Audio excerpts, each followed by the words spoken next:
So guys, अब हम लोग अपना फर्स्ट चैप्टर स्टार्ट करने वाले अपने कोर्स का। तो देखो, सबसे पहला जो अपना चैप्टर होगा या जो भी अपन पहले चैप्टर्स उठाते हैं वो हम हमेशा पार्ट ए के ही उठाते हैं। पहले हम लोग पार्ट ए कंप्लीट करेंगे, देन हम लोग पार्ट बी में आएंगे। ठीक है, तो आज जो मैं आपका चैप्टर उठाने वाली हूँ, जो हमारा फर्स्ट चैप्टर है, दैट इज चैप्टर नंबर 10। और चैप्टर नंबर 10 का नाम है बेनामी ट्रांजैक्शन एंड प्रोहिबिशन एक्ट 1988। मेरे सब्जेक्ट में एक प्रॉब्लम आती है कि आपके 20 चैप्टर्स है तो 20 एक्ट्स होंगे, 20 एक्ट होंगे। जैसे आप कंपनी लॉ पढ़ोगे ना, तो कंपनी लॉ में सिर्फ कंपनी कंपनी कंपनी के बारे में पढ़ोगे, तो आपको पता है कंपनीज एक्ट 2013 है। अगर आप सेबी में पढ़ रहे हो तो सिर्फ सेबी के बारे में पढ़ रहे हो। लेकिन मेरे चैप्टर में एक प्रॉब्लम आती है कि 20 चैप्टर है तो 20 क्या है, अलग अलग ईयर के होंगे। तो मैं आपको थोड़े कोटेशंस बताती रहूंगी लाइंस के, ताकि आप लोग को ईयर का जो चैप्टर का मतलब अपना एक्ट का ईयर है वो याद हो जाए। तो पहला चैप्टर का नाम क्या है? बेनामी एंड प्रोहिबिशन।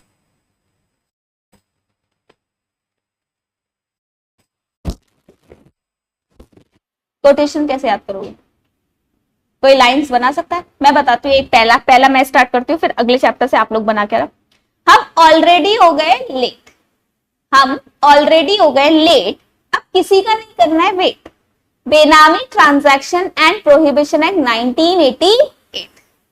लाइन आपको याद आ जाएगी। एग्जाम में आपको ईयर याद नहीं आएगा, लाइन याद आ जाएगी, और उस लाइन से आपको क्या हो जाएगा, पूरा ईयर याद आ जाएगा। हम ऑलरेडी हो गए लेट, अब किसी का नहीं करना है वेट। बेनामी ट्रांजैक्शन एंड प्रोहिबिशन एक्ट 1988। आई क्या बात समझ? ठीक है, अगर किसी को लगता है कि मैं डायरेक्ट सेक्शन ईयर याद कर सकता हूँ, कोई दिक्कत नहीं है। मैंने आपको दोनों ऑप्शन दे दिए। अपने यहाँ पे सब्जेक्ट में चैप्टर नंबर कौन सा है? 10। अब क्या समझते हो आप लोग बेनामी से? नेमलेस। जो बेनामी एक्चुअली में एक हिंदी वर्ड है, जो किसी के नाम पे ना, उसको क्या बोलते हैं? बेनामी, नेमलेस जिसको बोला जाता है। तो बेनामी ट्रांजैक्शन को इन्होंने बढ़ावा नहीं दिया है। आप आगे देखो क्या लिखा है? प्रोहिबिशन। बेनामी ट्रांजैक्शन को इन्होंने रोकना है। अब अपन लोग एक केस देखते हैं पहले, उसके बाद चैप्टर स्टार्ट करेंगे क्या है क्या नहीं। तो ये हमारे दुबे जी, और दुबे जी कहते हैं कि मैं सब काम करता हूं, चाहे वो ड्रग्स ट्रैफिकिंग का हो, चाहे ह्यूमन ट्रैफिकिंग का हो, चाहे ना किसी को उड़ाना हो तो मुझे बोल देना, किसी को पॉलिटिकल पार्टी में जगह चाहिए तो मुझे बोल देना। मतलब ये वो सारे काम करता है जो इलीगल एक्टिविटीज है। लेकिन ये रहता है एक छोटे से गांव में, और उस गांव में उसने अपना पूरा साम्राज्य फैला रखा है। और यहाँ पे ये बोलता है पैसा ही पैसा है भाई, पैसे की कमी नहीं है। कहा गया, बोल नहीं रहा क्या? पैसे की कमी नहीं है, खूब पैसा है। लेकिन ये पैसा वो गवर्नमेंट के सामने नहीं ला सकता, क्योंकि गवर्नमेंट के सामने तो ये है कि मैं छोटा सा फार्मर हूं, खेती करता हूं और इतना ही कमाता हूं कि जितने में मेरे घर की 2 रोटी काम कर ले। लेकिन इसके घर में करोड़ों की प्रॉपर्टी, मतलब पैसा पड़ा हुआ है, कैश पड़ा हुआ है। एक रूम तो इसने सीधा 500 के नोटों से भरा हुआ है। अब मुझे बताओ, इसको एक प्रॉपर्टी अच्छी लगी, लेकिन वो उसको एक दुख है, क्या करूं इतने पैसे का, आरती उतारूं क्या उसकी पैसे की? अगर गलती से किसी ने आग लगा दी तो पूरा रूम जाएगा, कागज ही तो है। ठीक है, तो क्या करूं इतने पैसे का, इस पैसे को मैं कैसे कन्वर्ट करूं किसी प्रॉपर्टी में। अब ये खुद के नाम पे प्रॉपर्टी तो नहीं ले सकता, क्योंकि अगर ये खुद के नाम पे प्रॉपर्टी लेगा तो गवर्नमेंट सीधा यही बोलेगी कि तुम्हारे पास इतना पैसा कहां से है, और थोड़ी बहुत इसके नाम पे होगी भी ऑलरेडी प्रॉपर्टी। तो ये लिमिट तक ऑलरेडी पहुंच चुका है, तो उस लिमिट से ज्यादा अब ये नहीं आ सकता। एक दिन क्या हुआ, इसको ये फार्म हाउस अच्छा लगा, और ये फार्म हाउस था अप्रॉक्स 4 करोड़ का। कितने रुपए का? 4 करोड़। बोला दुबे जी, बस 4 करोड़ तो मैं एक बैग में ले आऊंगा, मतलब मुझे तो कोई दिक्कत ही नहीं है, तो बोलो कब तुम्हें पैसे चाहिए। प्रॉब्लम ये इसकी रजिस्टर्ड कैसे हो गई? रजिस्ट्री कराने जाओगे जब तुम, तो वहां पे कहां दिखाओगे कि 4 करोड़ आए कहां से? तो ये ढूंढता है किसी ऐसे बंदे को जो इसका काम करवा दे। एक दिन इसके घर का गार्डनर दिखता है। गार्डनर का नाम क्या है? रामू काका। रामू काका इसको दिखते हैं और रामू काका को बोलता है, अच्छा रामू काका से ये ना कभी तरीके से बात नहीं करता था, ये यही समझता था कि मेरा सर्वेंट है तो मैं काहे के लिए ढंग से बात करूं। ऑल टाइम इसके साथ कैसा रहता था, ये बहुत ज्यादा रूड रहता था। लेकिन आज इसने रामू काका को बहुत प्यार से बोला, और रामू काका कैसे हो, क्या हाल चाल है, क्या चल रहा है आपकी जिंदगी में, ये तो बताओ मुझे। रामू काका बोले इसको क्या हो गया, कौन सा भूत चढ़ गया जो आज तक इसने बचपन से लेके मुझसे कभी ढंग से बात नहीं की और आज ही मुझसे पूछ रहा है क्या हो, कैसे हो, क्या हाल चाल है।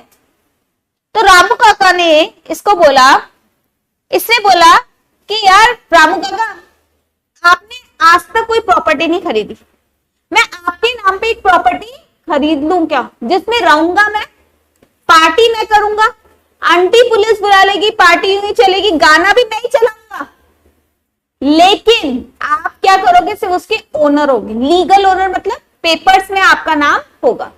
इसने क्या किया, रामू काका के नाम पे एक प्रॉपर्टी खरीदी, तो इनके नाम पे क्या कर ली इसने, प्रॉपर्टी खरीदी। अब दो टर्म आएगी, ध्यान से सुना, पेपर्स पे नाम किसका होगा, रामू काका का होगा या इस बंदे का होगा। रामू काका को बोलेंगे लीगल ओनर, लीगल मतलब लीगली प्रॉपर्टी किसकी है, रामू काका की है। लेकिन ये दुबे जी को बोलेंगे बेनिफिशियरी ओनर, क्योंकि बेनिफिट कौन उठा रहा है उस प्रॉपर्टी का, ये रहेगा, ये रेंट पे दे रहा है तो जो रेंट आएगा वो भी ये ले रहा है। अच्छा, बेनिफिशियरी ओनर होने के साथ साथ ये रियल ओनर भी है, असली मालिक तो यही है ना। तो यहां पे इसको क्या बोलेंगे, या तो बेनिफिशियल ओनर या फिर रियल ओनर। अब क्या हुआ, दुबे जी को चैन तो आता नहीं, जिसके पास बहुत पैसा होता है ना वो हमेशा यही बोलता है कि फिर कुछ और लेते हैं। फिर इसको प्रॉपर्टी लेने की इच्छा हुई। अब प्रॉपर्टी रामू काका के नाम पे तो ले नहीं सकता था, क्योंकि रामू काका तो ऑलरेडी क्या हो गए, एक प्रॉपर्टी लेके दे चुके इसको। अब इसने क्या किया, अब किसी और को ढूंढा, कोई और मिला नहीं, लेकिन इसने एक दिन अंबानी की वेडिंग देख ली। तो जैसे ही देख ली तो इसने एक लड़की का नाम इन्वेंट किया जो रियल में एग्जिस्ट नहीं करती थी, the great Anjali Ambani. The great Anjali Ambani real में कोई थी नहीं, पहली बात तो ये तो उसने क्या किया, फेक लड़की का नाम बनाया और उसको रजिस्टर्ड करा दिया। और जैसे ही फेक आधार कार्ड बना दिया, ऐसी कोई इंसान थी नहीं, फेक आधार कार्ड बना दिया, ये बन गया ग्रेट अंजलि अंबानी का आधार कार्ड। और ये फेक आधार कार्ड से इसने क्या ले ली, प्रॉपर्टी ले ली। दो प्रॉपर्टी ले चुका है ये, एक किसके नाम पे, रामू काका के नाम, एक ऐसे बंदे के नाम पे ले चुका है जो रियल में एग्जिस्ट करते ही नहीं। एक दिन इसकी वाइफ बोली, अच्छा शादी आपने मेरे से की, प्रॉपर्टी अंजलि के नाम पे ले रहे हो। वाइफ को थोड़ी पता अंजलि कौन है, ठीक है, वो तो रियल में थी नहीं। मेरे नाम पे भी एक प्रॉपर्टी लो, मुझे तुम पे बिल्कुल विश्वास नहीं है, ये हो सकता है तुम अंजलि के नाम पे सारी प्रॉपर्टी कर दो, तुम तो मेरे नाम पे एक प्रॉपर्टी। दुबे जी बोले टेंशन क्यों लेती है, पैसा खूब है, तेरे नाम पे भी ले लेते प्रॉपर्टी, प्रॉपर्टी तो है, लड़की हो रही है मुझसे प्रॉपर्टी के लिए, 3-4 करोड़ की तो बात है, दे दूंगा। उसने प्रॉपर्टी अपनी वाइफ के नाम पे भी ले ली, वाइफ के नाम पे भी क्या कर ली, प्रॉपर्टी खरीदी। 3 प्रॉपर्टी ले ली उसने। पहली प्रॉपर्टी जो उसने रामू काका के नाम पे ली, क्या वो बेनामी है, क्या वो बेनामी है, नहीं, क्यों, एग्जिस्टेंस में है रामू काका, ठीक है। अच्छा, दूसरी प्रॉपर्टी, कोई और कुछ और नहीं दे सकता आंसर रामू काका के लिए, सबका सेम आंसर है कि वो बेनामी नहीं है, श्योर। दूसरी प्रॉपर्टी जो उसने किसी ऐसे इंसान के लिए ली जो कि रियल में एग्जिस्ट नहीं करता था, क्या वो बेनामी है, ये बेनामी है, ठीक है, ये है, आपने बोल दिया। और तीसरा वाइफ के नाम पे जो ली, वो भी बेनामी नहीं है नहीं, ये बेनामी नहीं है। अब सुनो, बेनामी की डायलॉग सुनना, आपने गाना सुना होगा, तो प्यार है किसी और का, तुझे चाहता कोई और है, ठीक है, तू प्यार है किसी और का, तुझे चाहता कोई और है, तू प्रॉपर्टी है किसी और की, तुझे मांगता कोई और है, तू प्रॉपर्टी है किसी और की, तुझे मांगता कोई और है। सुनना, तो प्रॉपर्टी है किसकी, लीगल ओनर की, मतलब रामू काका की, लेकिन उसको मांग कौन रहा है, दुबे जी। यूज कौन कर रहा है, दुबे जी। पार्टी कौन कर रहा है, दुबे जी। तो यहाँ पे ये बेनामी कहलाएगी, क्योंकि बेनामी का एक डायलॉग है, तू प्रॉपर्टी है किसी और की, तुझे मांगता कोई और है। तो अगर आप किसी ऐसे पर्सन के नाम पे प्रॉपर्टी लेते हो जो आपका रिलेटिव नहीं है, अननोन पर्सन है, तो वहां पे ये बेनामी कंसीडर की जाएगी, ये बेनामी है, क्योंकि कोई भी अपने गार्डनर के नाम पे 4 करोड़ की प्रॉपर्टी क्यों लेगा। और दूसरा भी सेम, कैसे ही प्रॉपर्टी है अंजलि के नाम पे, लेकिन मांग कौन रहा है, दुबे जी। तो मैम फिर तो वाइफ के साथ भी केस ऐसा ही होना चाहिए था। देखो वाइफ के साथ इसलिए केस ऐसा नहीं होगा क्योंकि हमारे जो इनकम टैक्स है उसमें एक प्रोविजन दिया हुआ है कि अगर कोई वाइफ है जो कि हाउस वाइफ है और अर्न नहीं कर रही है, तो उसकी जितनी भी इनकम है वो उसके हस्बैंड के नाम पे क्लब्ड होगी। क्लब्ड का मतलब जो भी टैक्स चुकाएगा वो उसका हस्बैंड चुकाएगा, वाइफ चुकाएगी नहीं। तो वही बात हो गई कि यहाँ पे हस्बैंड वाइफ को अलग नहीं माना जाता, तो ये बेनामी नहीं है। इसीलिए वो बेचारा प्रॉपर्टी वाइफ के नाम पे ले ही नहीं रहा था, क्योंकि उसको प्रॉपर्टी किसके नाम पे लेनी थी, बेनामी प्रॉपर्टी लेनी थी। पर ये जिद करने लग गई तो उसने ले ली। आई क्या पूरा केस अच्छे से समझ में आया। ऐसा रियल में केस हुआ था यूपी में 2020 में। एक पर्सन था, ये रियल केस बताया था वैसे तो मैंने। 2020 में मिस्टर दुबे जी एक केस थे, आप यूट्यूब पे जाके देखना, आपको मिल जाएगा अच्छा खासा केस। और वो एक गांव में रहते थे और गांव में उसने बोला था कि मैं सिर्फ फार्मर हूँ, छोटा सा ना कहते हैं खेत चलाता हूँ। लेकिन एक दिन क्या हुआ, पुलिस ने वहां पे जाके उनके यहाँ रेड मार दी। जैसे ही पुलिस ने रेड मारी तो उसने क्या किया, पुलिस वालों पे फायर कर दी और 4 या 5 पुलिस वालों को उसने मार दिया गोलियों से। अब वो वहां से फरार हो गया। अब वो फरार हो गया तो जब उसके घर पे जब्त किया गया, मतलब उसको पूरा सीज कर दिया गया, तो वहां से खूब पैसा निकला और बहुत सारी प्रॉपर्टी के पेपर्स निकले।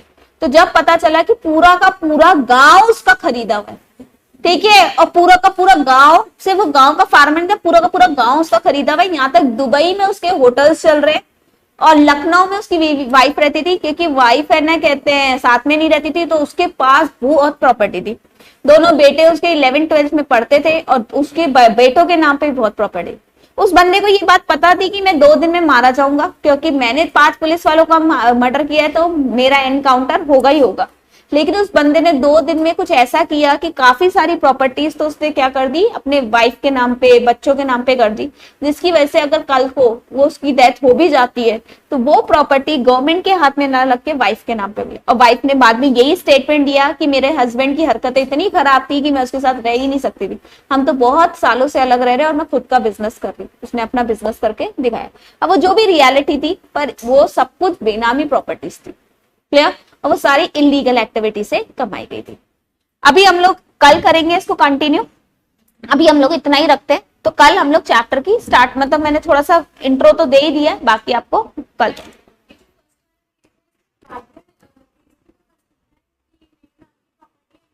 आगे आएगा। चैप्टर स्टार्ट ही हुआ है अभी, ठीक है, चलो थैंक यू।